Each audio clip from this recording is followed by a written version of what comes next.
បាទសួស្តីបងប្អូនតោះយើងបន្តការរៀនសូត្រពាក់ព័ន្ធជាមួយនឹងច្បាប់សារពើពន្ធបន្តទៀតលើកមុនយើងបញ្ចប់ត្រឹមផ្នែកទី4ណាមាត្រា23អញ្ចឹងថ្ងៃនេះយើងបន្តផ្នែកទី5ចាប់ពីមាត្រា24ទៅពាក់ព័ន្ធជាមួយនឹងពន្ធបបមាបាទអញ្ចឹងកុំឲ្យខាត់ពេលយូរខ្ញុំសូមចាប់ផ្ដើមតែម្ដងបាទអញ្ចឹងពន្ធបបមាត្រូវបានកំណត់តាមមាត្រា1%ណា1%លើផលរបរប្រចាំឆ្នាំរួមបញ្ចូលទាំងពន្ធអាករនានាវាលែងតែអាករលើតម្លៃបន្ថែមហើយត្រូវបង់នៅពេលទូទាត់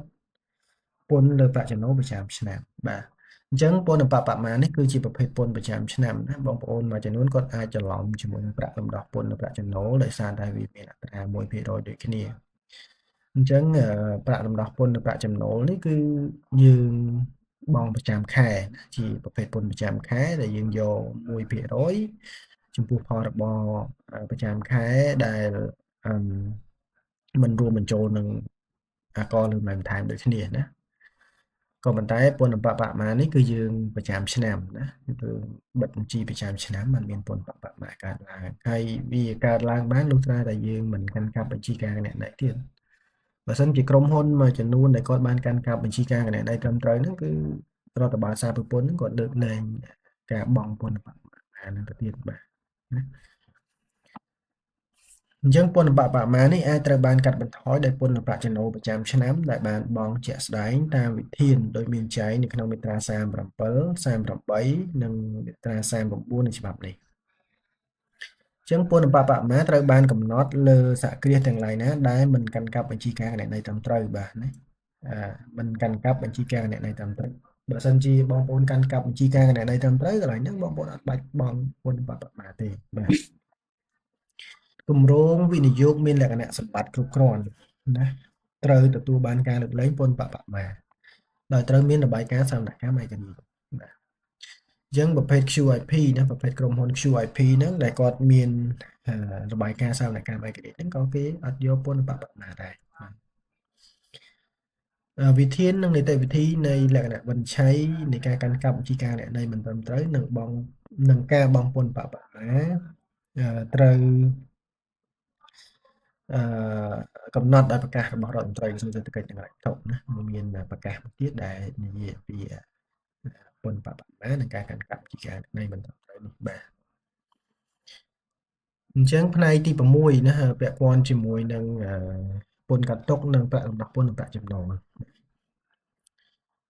អញ្ចឹងមាត្រា25ពាក់ព័ន្ធពន្ធកាត់ទុកអីទៅពន្ធកាត់ទុកពន្ធកាត់ទុកនេះសម្បូរបែបយើងអនុវត្តជួបច្រើនណាហើយក៏មានសេចក្តីណែនាំមួយចេញនៅចុងឆ្នាំ2025ហ្នឹងក៏មានការលើកលែងពន្ធកាត់ទុកពាក់ព័ន្ធសុយសារការប្រាក់ដែរណាចំពោះនីតិបុគ្គលជាមួយនីតិបុគ្គលណានិយាយចាំទៅរបបស្វ័យប្រកាសដូចគ្នាបាទរបបស្វ័យប្រកាសដូចគ្នាអញ្ចឹងពន្ធកាត់ទុកទូទៅត្រូវបានកំណត់ដូចខាងក្រោមអញ្ចឹងអ្នកជាប់ពន្ធនិវាសនជនដែលប្រកបអាជីវកម្មដែលបានធ្វើការទូទាត់ជាសាច់ប្រាក់ឬក៏ជាវត្ថុអ្នកជាប់ពន្ធនិវាសនជនត្រូវកាត់ទុកនិងបង់ពន្ធកាត់ទុកតាមមាត្រាកំណត់ដូចខាងក្រោមលើចំនួនទូទាត់មុនការកាត់ទុកប្រាក់ពន្ធមុនការកាត់ទុកប្រាក់ពន្ធអត្រា15%ចំពោះណាចំពោះប្រាក់ចំណូលដែលបុគ្គលមិនស្ថិតក្រោមរបបស្វ័យប្រកាសទទួលបានពីការបំពេញសេវានានារួមទាំងសេវាគ្រប់គ្រងសេវាកុសច្បល់និងសេវាប្រហែល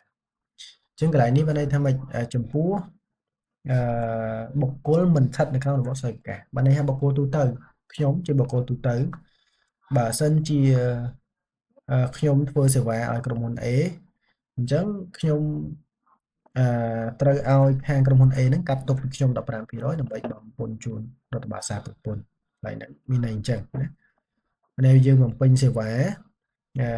យើងផ្គត់ផ្គង់សេវាទៅឲ្យសហគ្រាសក្នុងរបបស្វ័យប្រកាសណាអញ្ចឹងកន្លែងហ្នឹងកាតព្វកិច្ចសហគ្រាសក្នុងរបបស្វ័យប្រកាសហ្នឹងគាត់មានសិទ្ធិកាត់ទុកប្រាក់ពន្ធ15%មុននឹងទូទាត់ឲ្យរូបវ័ន្តបុគ្គលណាសួយសារ ចំពោះទ្រព្យសកម្មអរូបីភាគកម្មនៅក្នុងធនធានរ៉ែនិងការប្រាក់ដែលអ្នកជាប់ពន្ធនិវាសនជនប្រកបអាជីវកម្មក្រៅវិធានការក្នុងស្រុកបង់ឲ្យទៅអ្នកជាប់ពន្ធនិវាសនជនបាទកន្លែងនេះដូចបញ្ជាក់ពីខាងដើមអញ្ចឹងគឺសេចក្តីណែនាំចេញនៅក្នុងខែធ្នូឆ្នាំ2025ណាគេបានលើកលែងឲ្យហើយអញ្ចឹងកន្លែងនេះបើសិនជាសួយសារហ្នឹងក្នុងរបបសួយសារនឹងការប្រាក់នេះមានការផ្គត់ផ្គង់នៅក្នុងរបបស្វ័យប្រកាសដូចគ្នាគឺមិនត្រូវមានការកាត់ទុកទេក៏ប៉ុន្តែបើសិនជា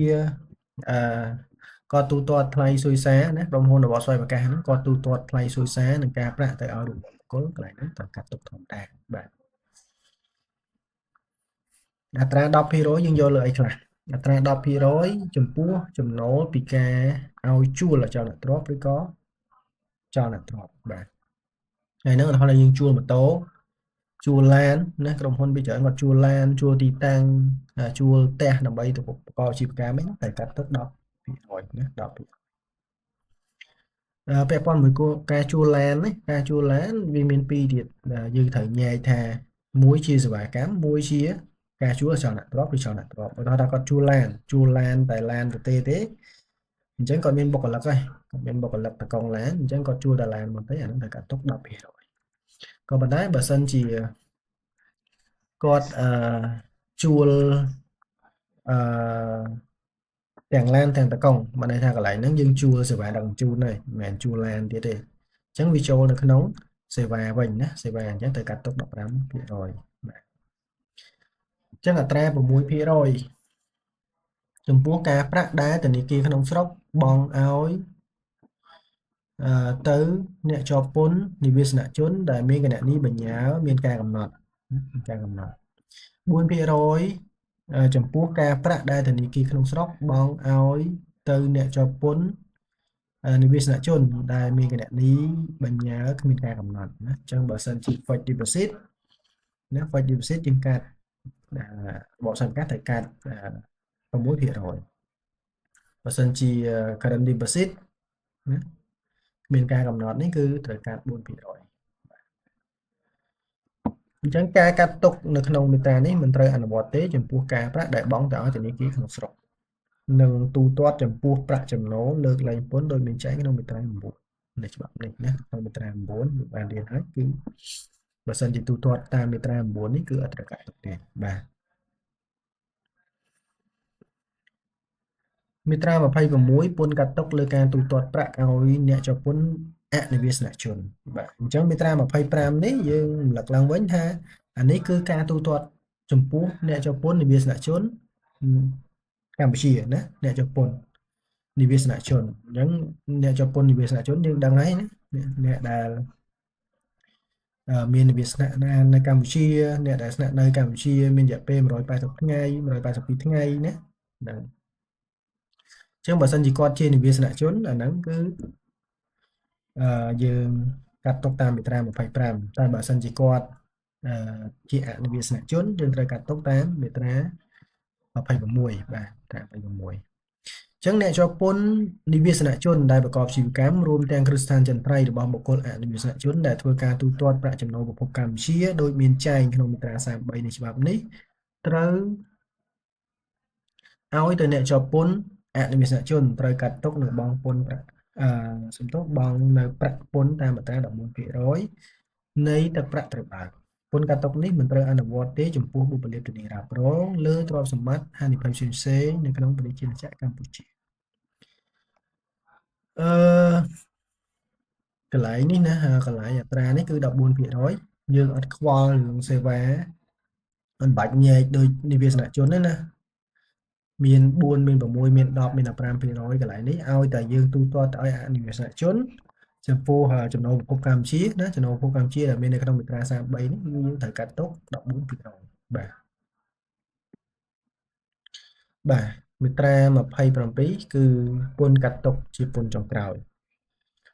អញ្ចឹងពន្ធកាត់ទុកគឺជាការទូទាត់ឲ្យដល់និវាសនៈឲ្យបុគ្គលនិវាសនជនមិនស្ថិតក្រោមរបបស្វ័យប្រកាសតាមមាត្រា25នៃច្បាប់នេះនិងពន្ធកាត់ទុក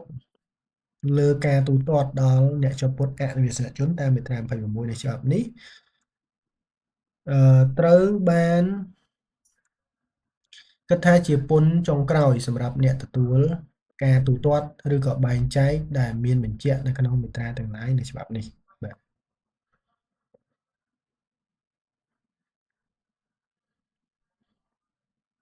ប្រាក់ដំណោះពន្ធឬប្រាក់ចំណូលណាខ្ញុំសូមបញ្ចប់ផ្នែកទី6ប្រាក់ដំណោះពន្ធនិងប្រាក់ចំណូលអញ្ចឹងសហគ្រាសដែលជាប់ពន្ធអឺលើប្រាក់ចំណូលតាមរបបស្វ័យប្រកាសរួមទាំងគម្រោងវិនិយោគដែលមានលក្ខណៈសម្បត្តិគ្រប់គ្រាន់ដែលផុតរយៈពេលលើកលែងពន្ធនិងប្រាក់ចំណូលមានកាតព្វកិច្ចបង់ប្រាក់រំដោះពន្ធលើប្រាក់ចំណូលប្រចាំខែតាមអត្រា1%នៃផរបរួមបញ្ចូលទាំងពន្ធករនានាវាលែងតែអករលើតម្លៃបន្ថែមដែលសម្រេចបាននៅក្នុងខែមុនណាបាននៅក្នុងខែមុនប្រាក់រំដោះពន្ធលើប្រាក់ចំណូលនឹងត្រូវបានយកមកកាត់កងពីពន្ធលើប្រាក់ចំណូលនៅពេលដែលទូទាត់ប្រចាំឆ្នាំបាទអញ្ចឹងកន្លែងនេះសូមបញ្ជាក់ម្ដងទៀតខ្លាចបងប្អូនច្រឡំជាមួយនឹងពន្ធបមាណា1%ដូចគ្នាប៉ុន្តែពន្ធប្រាក់រំដោះពន្ធលើប្រាក់ចំណូលនេះគឺយើងគណនាតាមខែនីមួយៗណាពន្ធប្រាក់ចំណូលប្រចាំខែតាមអត្រា1%កន្លែងនេះណានៃផរបដូចគ្នាវាលែងតែអករលើតម្លៃបន្ថែមដូចគ្នាក៏ប៉ុន្តែមួយប្រចាំខែណាប្រាក់របស់ពន្ធប្រាក់ចំណូលគឺប្រចាំខែពន្ធប្រាក់បមាប្រចាំឆ្នាំហើយមួយវិញទៀតដូចបញ្ជាក់ពីខាងដើមអញ្ចឹងពន្ធប្រាក់បមាគឺគេយកតែសម្រាប់តែសហគ្រាសដែលមិនកាន់កាប់បញ្ជីការគណនេយ្យត្រឹមត្រូវទេ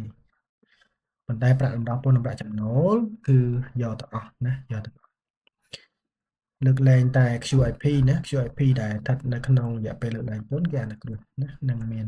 សហគ្រាសមួយចំនួនដែលរដ្ឋាភិបាលបានលើកទឹកចិត្តណាលើកទឹកចិត្តនៅក្នុងវិស័យកសិកម្មអីមួយចំនួនឬក៏វិស័យអប់រំអញ្ចឹងទៅណាអញ្ចឹងវគ្គផ្នែកទី6នេះគឺមានតែប៉ុណ្្នឹងខ្ញុំក៏សូមបញ្ចប់វីដេអូនេះត្រឹមតែផ្នែកទី6សិនហើយខ្ញុំនឹងធ្វើបន្តនៅផ្នែកទី7នៅក្នុងវីដេអូក្រោយណាដើម្បីកុំឲ្យវែងពេកបងប្អូនពិបាកតាមដានអញ្ចឹងបងប្អូនអាចជួយ Subscribe Channel Like Share Comment បើសិនជាបងប្អូនមានចម្ងល់ពាក់ព័ន្ធជាមួយនឹងមេរៀនឬក៏សំណួរពាក់ព័ន្ធជាមួយនឹងពន្ធដែរបងប្អូនអាច Comment នៅខាងក្រោមខ្ញុំឆ្លើយជូនបាទអញ្ចឹងសូមអរគុណខ្ញុំមានប៉ុណ្ណឹងបាទសូមអរគុណ